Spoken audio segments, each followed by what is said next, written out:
boss get money like me. Hell nah, can't kinda hunt like me. Chill the fuck out, can't dress like me. Catch a bad hoe, you can't fall like me. Yeah, they say life a gamble. Shit, guess he can't roll the dice like me. Yeah, these niggas down by fame. Shit, I'm down by money. Yeah. Alright, twin. I think it's finally time we talk about Poetic Jala. This bro who I be doing reaction videos to, so I ain't gonna lie, this video too weird. Like something happened to my bro, I might not react to his shit no more.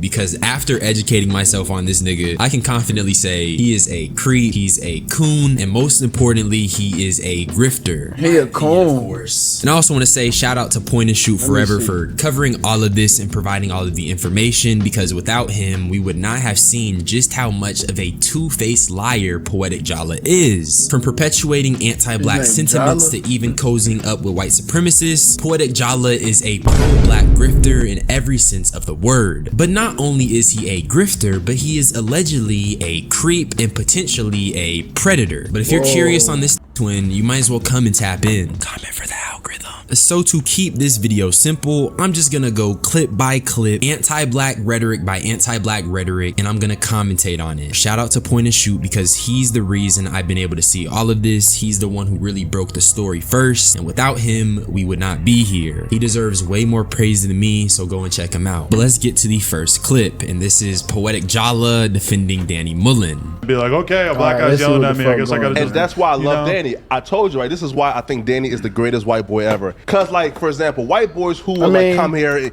you know, say, ain't nothing wrong with supporting a white man though. You don't have to be pro. You don't have to be against black people to say that you fuck with a white dude though.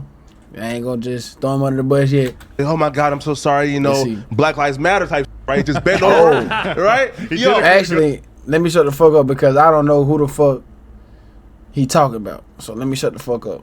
Let me shut the fuck up because I don't know who he talking about. Go to the neighborhood and do a toy drive. Danny's the white boy who gonna say, that, bro. I said it. I stand on the edge. Immediately, this is a tap dancer. This is Uncle Ruckus. He is shucking and jiving for the white men in his presence. He's praising Danny Mullen for having overt and blatant racism, and he's praising him because he isn't like a BLM type of white guy. In other words, these racist white folks can point to Poetic Jala as proof that as long as they're overt and blatant with the racism, they can still get brownie points and respect. This is raccoon behavior because all he's doing is virtue signaling to white people on a white man's platform. As someone who's been covering Chud the Builder in the Nolan Wells case and trying to position himself as this pro-black figure that combats white supremacy, all he's doing is aiding it by giving them brownie points for being racist. And what's frying me is that in another clip, he starts doing the leg dance over a Latina who says nigga. They had guns and everything. They locked me in the car, and the guys try to. The guys.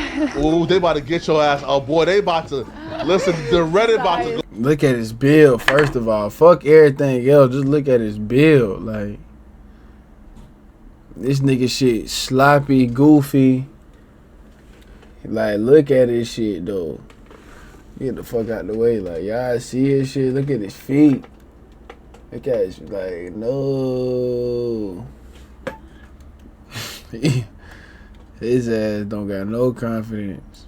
Go crazy on you. Nigga got his hands in his pockets around the hoes. They all the way over there. Nigga hands in his pockets. No, was it niggas though? Yes, okay. yes. Okay.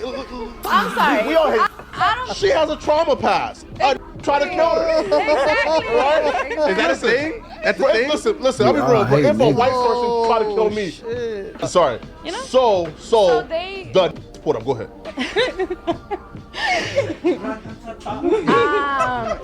So then and they just dragged me out the car. What's so nasty about this clip is that he even asks her, was it niggas though? Which is weird in and of itself because he's basically saying that, oh, because the situation did have black men involved, that means it's okay that you refer to them as niggas. And that is probably one of the most raccoon sentiments I've heard in a while. And then tries to play defense by saying she has like a traumatic past. This is the epitome of tap dancing, and I'll even give him some grace to say say it's one thing to be uncomfortably silent and not say anything, but it's another thing to joke around and essentially enable it by treating this situation as if it's just something that's light and willy-nilly. This random Latina drops the word nigga, and then instead of condemning her or even just walking out of the studio, which is what I would have did, he starts shucking and jiving and trying to give her an excuse and talking about how if white people did this, I would be traumatized as well. Bro, get out of here. And I really think he should have just left this studio, because you can't argue with these type of people. These type of people are anti-black. They don't respect black people enough to not even say that word. But you can't be surprised that Poetic Jala is in those rooms, because he did say he would sell his soul to the white man. Like white dude, right? Salt and pepper. So I'm like, what the f going on? So Adam sits, then I go and sit. And they ask me, bro, do you want to sell your soul? At first I'm like, bro, I'm offended. Because why would y'all even ask? Damn right. Damn right. Nah, fam. I ain't even looking to no videos. That T Grizzy looking ass nigga, fam. Yeah, I don't even know if I could rock out with brush shit no more. Damn right. In Point and Shoot's video, he basically plays this clip to aid his argument that Poetic Flakko is in this for the money. Can't exactly disagree with that, because not only are there tons of clips that are just very contradictory to his current persona, but I mean, he literally went on camera to admit that he would sell his soul for money, and he's offended that people would even ask him that. And the person he's selling his soul to is the white man. These type of black capitalists are some of the biggest villains in the black community, because they are willing to sell us out for a couple of dollars. They are willing to be personal lapdogs to these white supremacists and these racists. And with Poetic Flakko being an immigrant, he's really hurting the black immigrant PR, and he's really aiding the stereotypes that they do not like us. My theory is that some black immigrants have this idea that because they aren't born in America, they're able to differentiate themselves from us and them. Maybe that's why Jala didn't want reparations, and that's why he was agreeing with Nick Fuentes. Their ancestors suffered. So in principle, I'm opposed to it for that as well. Yeah, I'm not an FBA, so I'm not getting any, coins. Like, do you want to respond back or no? Wait, so you think AD would be a recipient and you wouldn't be? Yeah, right. I definitely would be a recipient. Yeah, I wouldn't, since I'm not. I mean, our people was brought to this country, you know what I'm saying, like forcefully. And now, what's your opinion on white liberals? I believe that they're our number one enemy. You're like repeating his talking points back at him. Who, Nick? And it just sounds like, yeah, you are. It sounds less racist. No one's gonna call you saying the same shit Nick said. I've never heard Nick say that.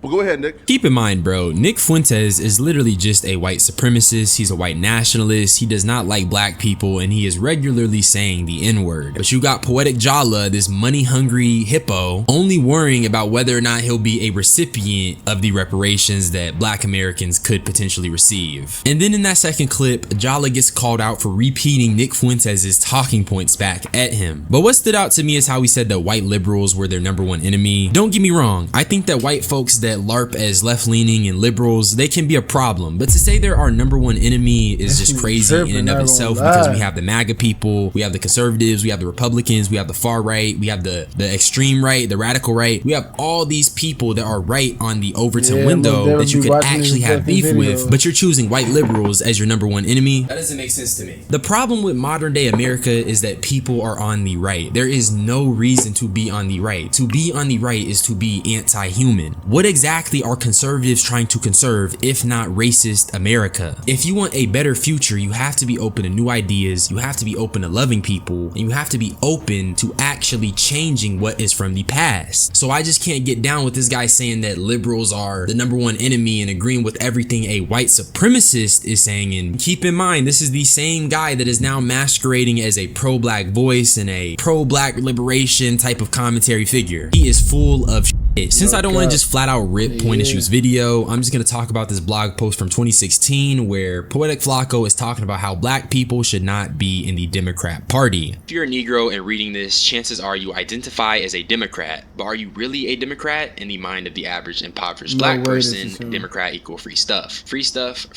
and Obama. That being said, if black folks took a break from standing in line for Section 8 applications and actually introspect a little, they will realize that their own personal philosophies don't align with the ideology of a Democrat. No Example, way. walk down the block and ask Pookie. Now I'm just gonna stop there because it's just full of anti-black dog whistles, like the word Pookie, like the fact that he's calling us Negroes, and even the fact he's trying to make this connection that black people are just looking for handouts and free stuff. These are all anti-black dog whistles. Number one, black people will never align with the Republican Party. That is the party for straight white men and barely even white women, because if you're just even a little aware, you know that straight white men want to oppress their women just as much as they want to oppress the rest of the world. For him to even try to claim that black people should be Republicans in 2016 is just nonsense. This is the same party which gutted the Voting Rights Act, which led to a bunch of aggressive Republican gerrymanders all across the country, and this is the same party whose de facto leader is intentionally trying to erase black history. And yet this clown, this hungry hippopotamus, is trying to make the claim that black people have a place in the Republican Party. He is a grifter. And if Poetic Flakko did just a smidge of introspection.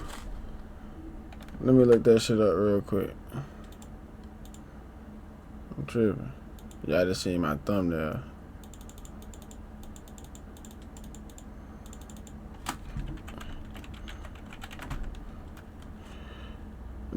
A person who engages in petty, okay.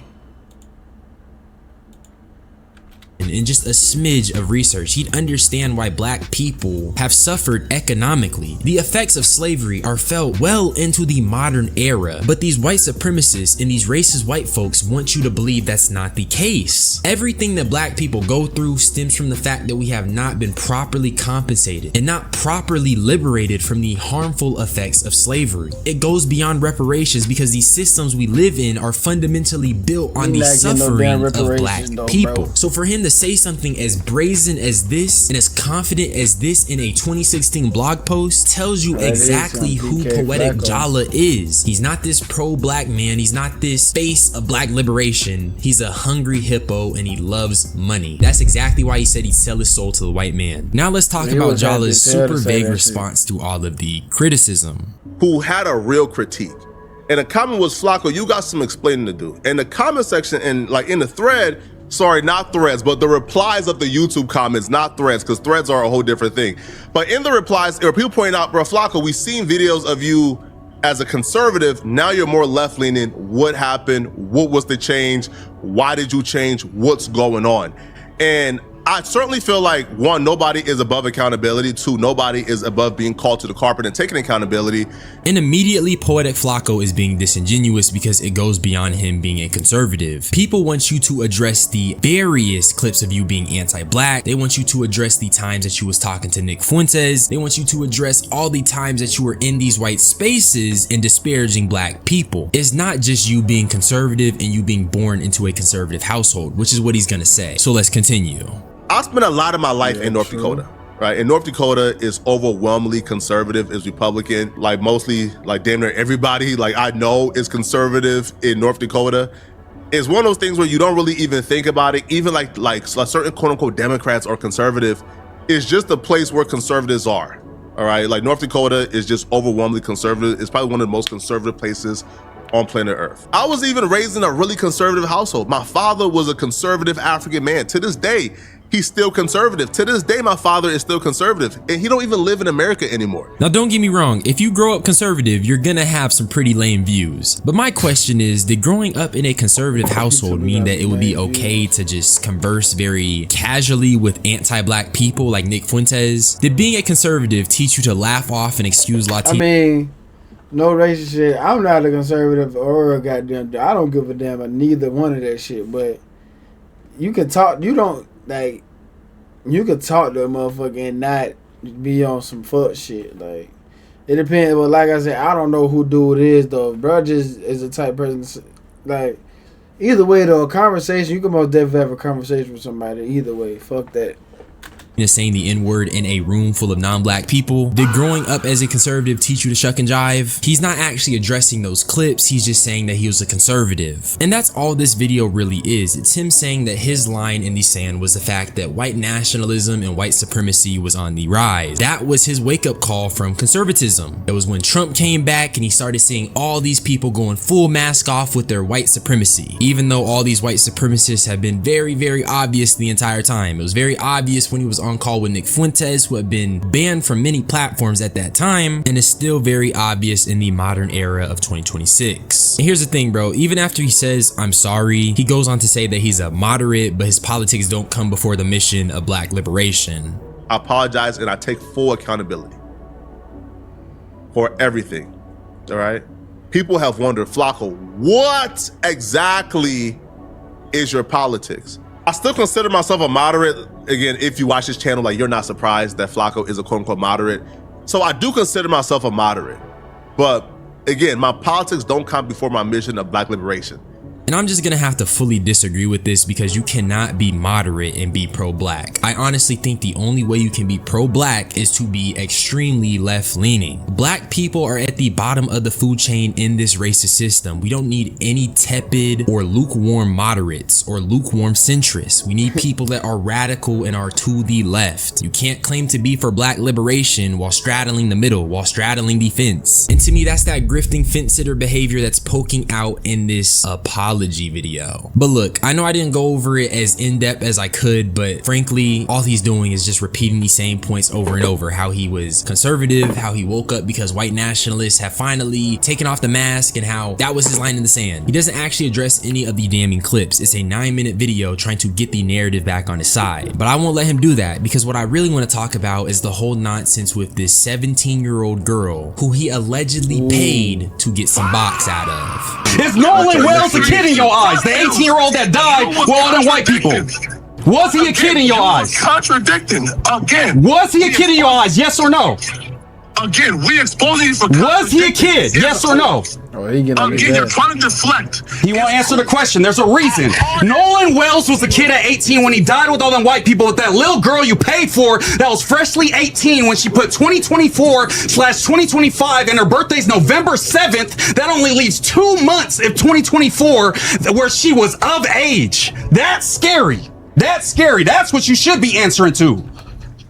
This right here is how you know lost, right? Because now I know that clip seems very crazy. That sounded like hella facts right there, in my opinion.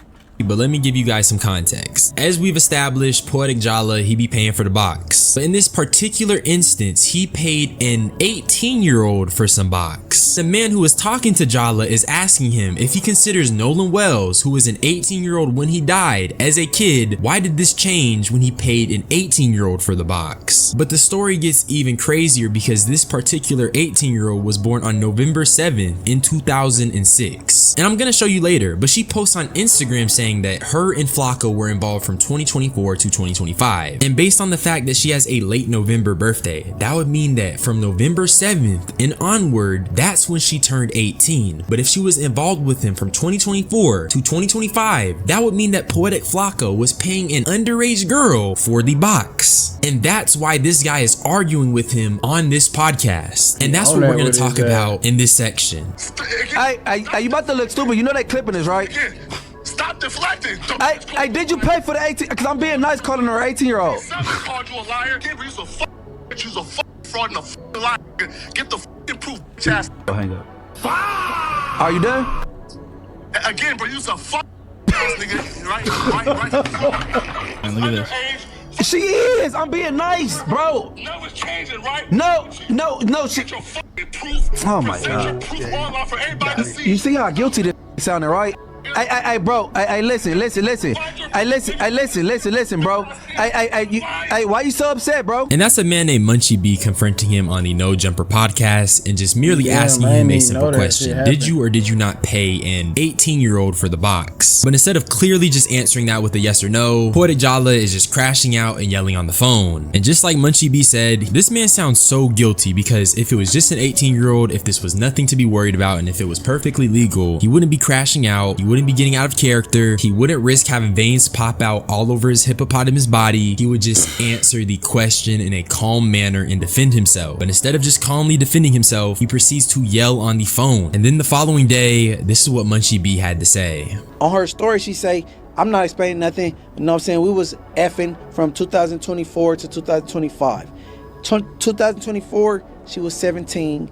She was born in 06. Right now, she will be 19. And she will be 20 in November later this year. Later this year.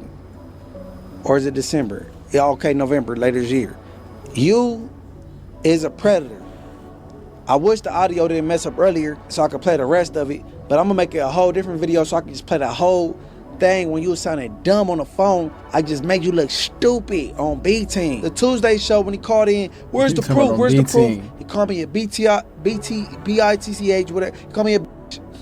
He said I'm fraud. She said I was lying. She said I was lying. He said I was lying.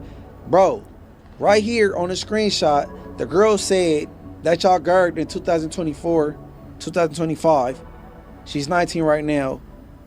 And everybody in the chat know math. That was the Instagram story screenshot that I was talking about. She is a late November baby. She's only 2 months older than me. I was born in January, so she's damn near an 07 baby. Based on her birthday and the timeline of when her and Flakko were involved with each other, he would only have after November 7th of 2024 for her to be 18. And if they were involved with each other all throughout 2024 before November, that would mean that Flakko's grown ass was dealing with a 17-year-old. And if that's the case and he's paying an underage girl to sleep with him, that's not only lame, but that's statutory. So Poetic Jala has a lot of explaining to do. So with all of that being said, it's clear to me that Poetic Jala still has numerous things he still needs to address, especially this 17-year-old thing. Yes, the grifting stuff is crazy. Yes, that stuff is wrong, and he gave us a half-ass explanation. But if this guy is truly paying underage girls to sleep with him, something needs to be done. He can't masquerade as this pillar in the black community, this face of black liberation, while having intercourse in a very exploitative way. Then when he's confronted about it, instead of giving us a clear and concise answer, he gets mad and he yells over the phone. But I can't be surprised because instead of properly addressing the grifting allegations, he instead opts for a very vague response and hides behind the cover of being a reformed conservative. But I'm really curious about what y'all think of this. And that's really all I had to say though, so subscribe for more. Hey, like I said, I might be reacting to some other type videos, man. Yeah, these niggas down my whole shit. They ain't gon' bury me. I put too many grams in my leaf. Kept me a shot, yeah, I better take keep. I don't trust no hoe, I don't trust my mom. Shit, cause she ain't gon' turn on me. Oh no, oh no.